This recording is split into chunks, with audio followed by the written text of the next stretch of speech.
Hi, I'm Jen Gallacher and welcome to a Jen's Cards video. Today I am going to create a Christmas card, and this is part of a week-long blog series about Christmas cards.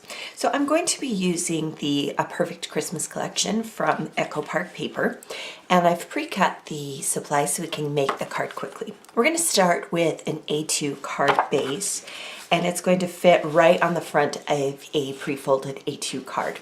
And I shared in a previous video how to set up card making a little bit easier by pre-die cutting and pre-cutting all of your pieces. So we're going to use the floral side of this paper, and all of the supplies are listed in the video description below as well as on a blog post.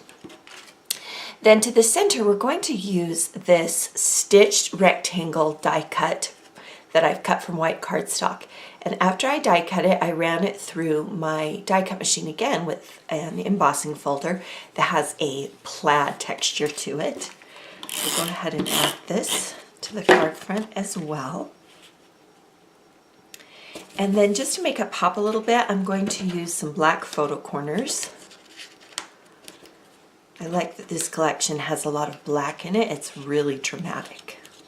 So one black photo corner on each corner of the embossed rectangle. And then we're going to use some additional die cuts that I have already die cut. The first is this black die cut tag to which I've tied some black polka dot ribbon.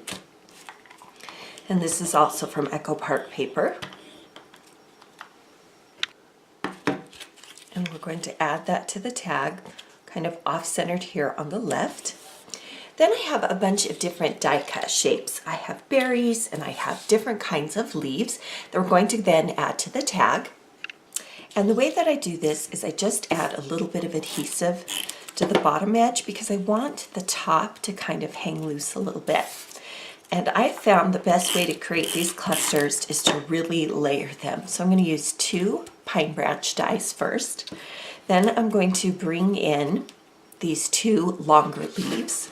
And I will combine different die sets to get exactly the look that I want. So don't feel like you need to be limited to one die set. It actually looks a lot more interesting if you have different leaf shapes.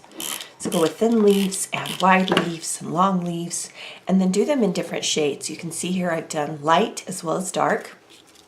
And then to finish it off, we're going to add some berries. Again, all products will be linked below so that you can shop these. Just created these pretty layers.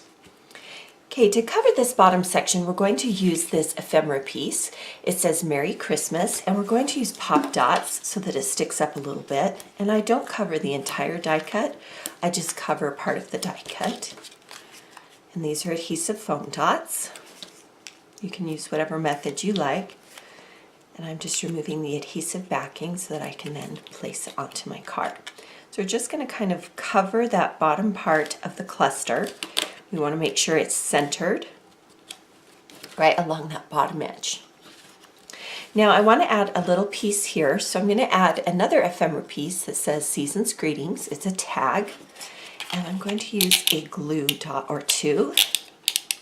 And we're going to hang this off the tag, and I don't want to obscure the S in Christmas.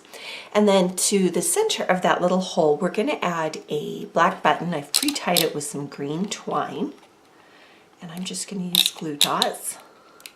I find it's easier sometimes to pre-tie the twine and then stick it on.